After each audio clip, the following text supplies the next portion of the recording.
तो question number first है हमारा 4052 और 12576 का HCF यूक्लिड विभाजन एल्गोरिथम का प्रयोग करके ज्ञात कीजिए। तो इसको ज्ञात करने के लिए लिखेंगे हम 4052 और है हमारा एंड 12576। इसका हमें HCF फाइंड करना है, यानी एल्गोरिथम द्वारा यूक्लिड विभाजन एल्गोरिथम द्वारा HCF फाइंड करना है।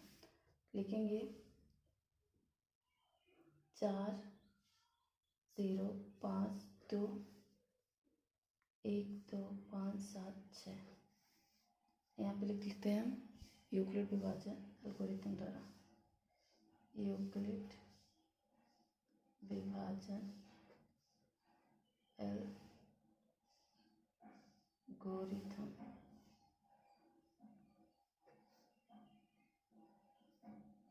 से।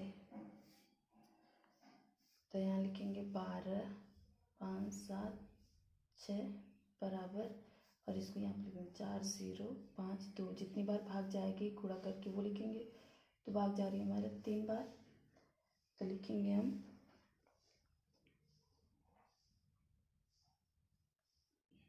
6 5 1 2 1। तो यहाँ 3 बार जा रही थी, 3 लिख दिया। अब माइनस करेंगे, कितना आया 0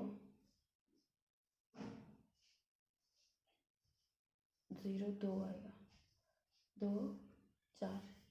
तो यहाँ प्लस करके 4 2 0। अब ये जो है ये आर के नॉट इक्वल टू 0 है, तो ऐसे लिख देंगे। अब फिर इसको यहाँ पे लिखेंगे 4 0 5 2। अब भाग जाएगी हमारे 9 बार, तो जाएगा हमारा 3 7 8 0। ये हो गया 2, ये हो गया 7, ये हो गया 2। अब इसको ऐसे यहाँ पे लिख लेंगे 4 0 5 2 से इस बार कहिए तो 4 0 5 2, फिर 420 गुणे 9 plus 2 7 2 are not equal to 0 फिर से हो गया। तो अब फिर 420 में भाग देंगे। अब भाग जाएगी हमारी एक बार, तो जाएगा 272 माइनस करेंगे तो आएगा 148। तो यहाँ लिखेंगे 420 बराबर 420 का 272 गुणे 1 प्लस 148। अब ये भी और नॉट इक्वल टू 0 आया, तो अभी और करेंगे HCF इसका।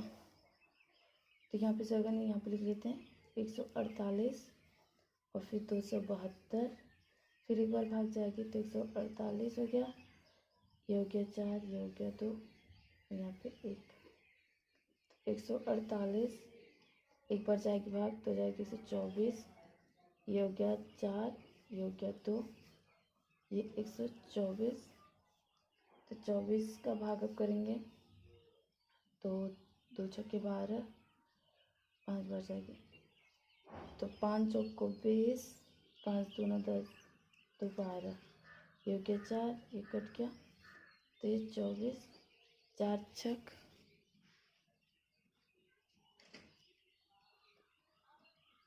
4 छक 24, यानी ये आ गया 0 फाइनली।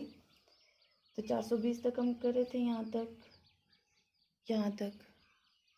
अब इसके आगे क्या करेंगे, तो 272 का, तो 272 बराबर हो जाएगा 148 गुणे 1 प्लस 124। अभी आर जो है नॉट इक्वल टू 0 है, तो फिर लिखेंगे 148 बराबर 124 गुणे 1 प्लस है हमारा 24, सॉरी हाँ 24। तो आर फिर नॉट इक्वल टू 0 है। अब फिर लिखेंगे 124 बराबर 24 गुणे 5 प्लस 6 है 4। अभी ये आर जो है नॉट इक्वल टू 0 है, लिखेंगे 24 बराबर, तो हो जाएगा 4 गुणे 6 प्लस जो है ये 0 आया, 0। अब ये r जो है इक्वल टू 0 हो गया, तो लिखेंगे शेषफल 0 है, शेषफल 0 है, इसलिए प्रक्रिया यहाँ समाप्त हो जाती है।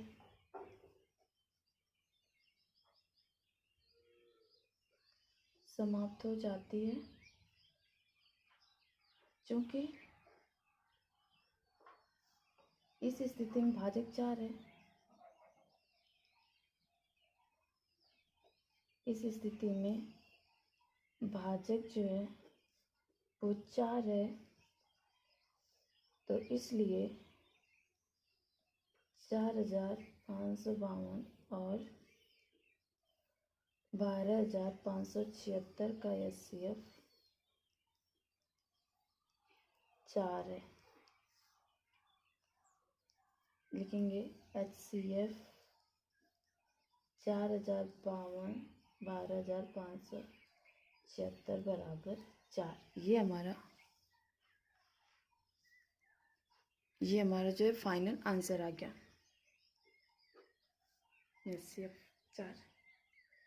ओके, उदाहरण भी जो एग्ज़ाम्स में आते हैं, उदाहरण भी करना ज़रूरी होता है, इसलिए आप लोग उदाहरण को स्किप मत करिएगा, उदाहरण भी सॉल्व ज़रूर करिएगा। ओके, अब नेक्स्ट उदाहरण देखते हैं। अब उदाहरण नंबर 2 है हमारा, दर्शाइए कि प्रत्येक धनात्मक समपूर्णांक 2q के रूप का होता है तथा प्रत्येक धनात्मक विषम पूर्णांक 2q प्लस 1 के रूप का होता है, जहाँ q कोई पूर्णांक है। तो चलिए इसको भी सॉल्व करते हैं। तो लिखेंगे माना a एक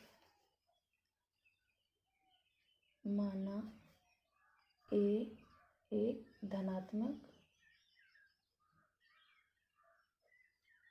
पूर्णांक है, माना a एक धनात्मक पूर्णांक है तथा b बराबर 2 है।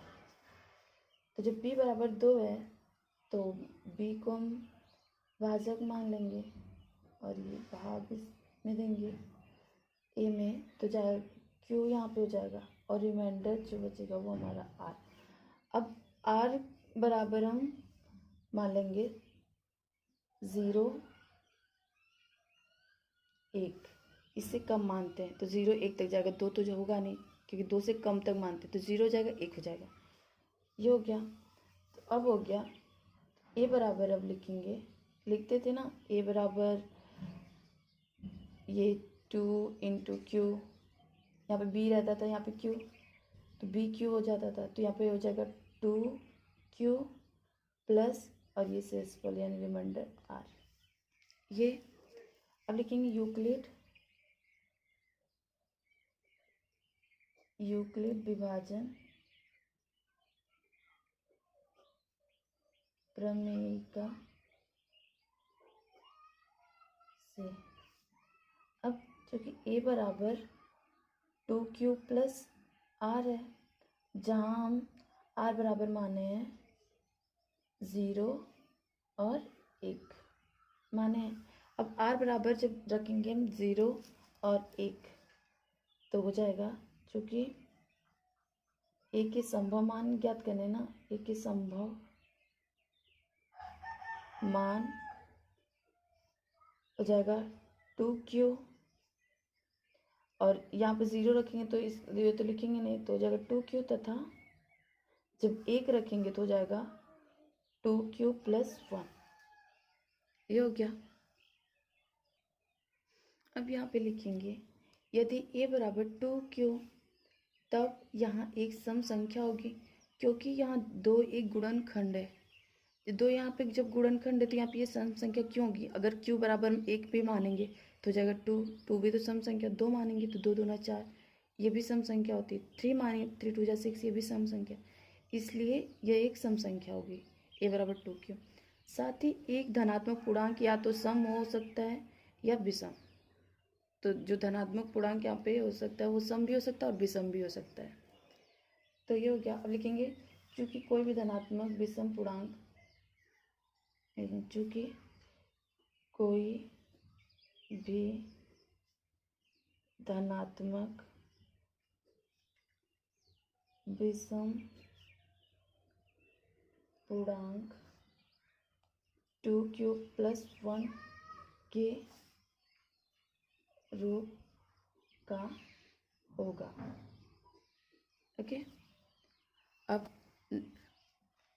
नेक्स्ट उदाहरण देखते हैं। उदाहरण नंबर 3। उदाहरण नंबर 3 है हमारा, दर्शाइए कि एक धनात्मक विषम पूर्णांक 4q + 1 या 4q + 3 के रूप का होता है जहाँ q एक पूर्णांक है। तो चलिए इसको भी सॉल्व करते हैं। लिखेंगे माना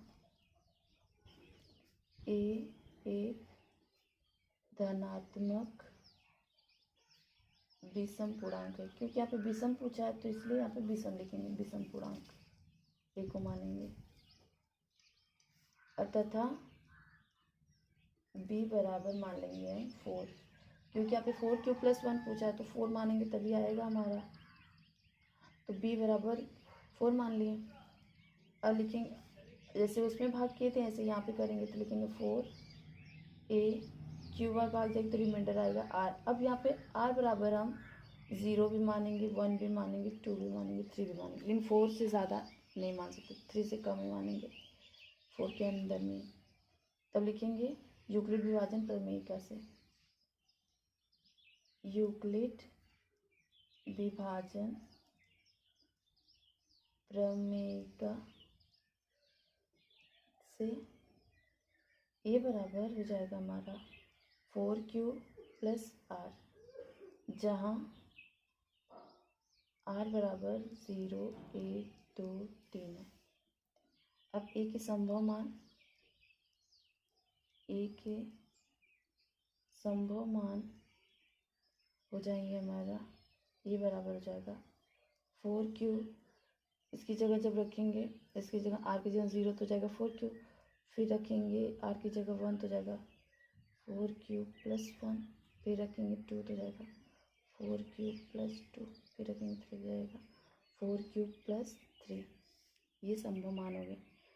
और ये जो दोनों हैं, ये और ये दोनों, ये इन दोनों में दो जो है एक गुणनखंड है, इसमें 2 है और इसमें भी 2 गुणनखंड है, तो इसको हम नहीं लेंगे तो ये हमारा विषम यही बचेगा। तो इसको देखते हैं आगे। लिखेंगे 4q बराबर, इसको कॉमन ले लेंगे तो जाएगा 2, तो मल्टीप्लाई है तो 2q हो जाएगा, हो जाएगी तो 2 × 2 तो जाएगा 4q। अब 4q + 2 को लिखेंगे तो ऐसे 2 कॉमन ले लेंगे इसमें भी तो जाएगा 2q + 1, ये हो गया। तो लिखेंगे चूँकि a एक विषम पूर्णांक है, इसलिए यह 4q या 4q + 2 के रूप का नहीं हो सकता, रूप का नहीं हो सकता है, क्योंकि दोनों 2 से विभाज्य हैं। ब्रैकेट में लिख लेते हैं, क्योंकि दोनों जो है 2 से विभाज्य हैं इसलिए ये विषम नहीं हो सकते, क्योंकि दोनों 2 से विभाज्य हैं, इसलिए कोई भी धनात्मक विषम 4q + 1 या 4q + 3 के रूप का होगा। ओके, ये हो गया हमारा फाइनल रिजल्ट। ये हम दिखाते उसमें पूछा था ना, दर्शाइए कि एक धनात्मक विषम पूर्णांक 4q + 1 या 4q + 3 के रूप का होता है, जहाँ q एक पूर्णांक है। तो ये हो गया विषम 4q + 1 या 4q + 3 के रूप का ही होगा। ओके, अब उदाहरण 4 करते हैं। उदाहरण नंबर 4 है, एक मिठाई विक्रेता के पास 420 काजू की बर्फियाँ और 130 बादाम की बर्फियाँ हैं। वह इनकी ऐसी ढेरियाँ बनाना चाहती है कि प्रत्येक ढेरी में बर्फियों की संख्या समान रहे तथा ये ढेरियाँ बर्फी की परत में न्यूनतम स्थान घेरे। इस काम के लिए प्रत्येक ढेरी में कितनी बर्फियाँ रखी जा सकती हैं? तो सिंपल, इसमें हम देखेंगे क्योंकि परत में न्यूनतम स्थान घेरना है और इसलिए प्रत्येक ढेर में बर्फियों की संख्या अधिकतम होनी चाहिए ताकि प्रत्येक ढेरी बड़ी से बड़ी बने और ढेरियों की संख्या कम से कम बने और स्थान कम से कम घेरे। तो कम से कम स्थान घेरने के लिए तो सॉल्व करेंगे तो हमें एचसीएफ फाइंड करना पड़ेगा, तभी कम से कम स्थान घेरेगी। तो इस एचसीएफ से ही पता चलेगा। तो इसको सॉल्व करेंगे तो लिखेंगे हम प्रत्येक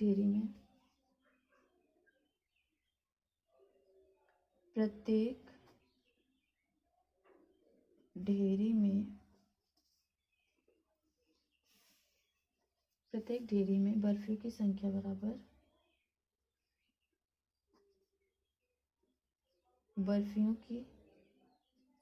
बराबर HCF 420 और 130।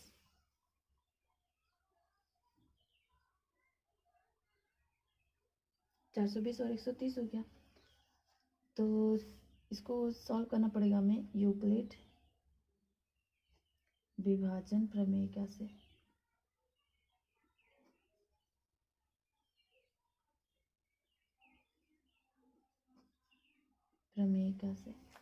लिखेंगे 130 420 का भाग जो जाएगा वो 3 बार जाएगा, तो जाएगा 390, 0 ये हो गया 3, ये कट जाएगा, बचे 130 आएगा।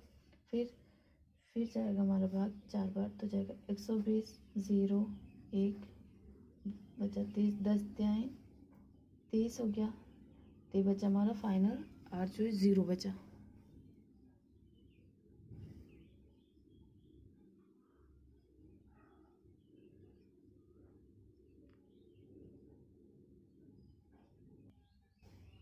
फाइनल जब 0 बचा तो यूक्लिड विभाजन प्रमेय कैसे लिखेंगे? 420 बराबर 130 गुणे 3 + 30। अब ये जो है r नॉट इक्वल टू 0 हो गया, अभी तो 0 नहीं है। फिर लिखेंगे 130 बराबर 30 गुणे 4 + 10। अभी r नॉट इक्वल टू 0 है। फिर लिखेंगे 30 बराबर 10 गुणे 3 + 0। अब हो गया r इक्वल टू 0। तो इसलिए HCF ऑफ 420 और 130 का हमारा आया 10। तो लिखेंगे अतः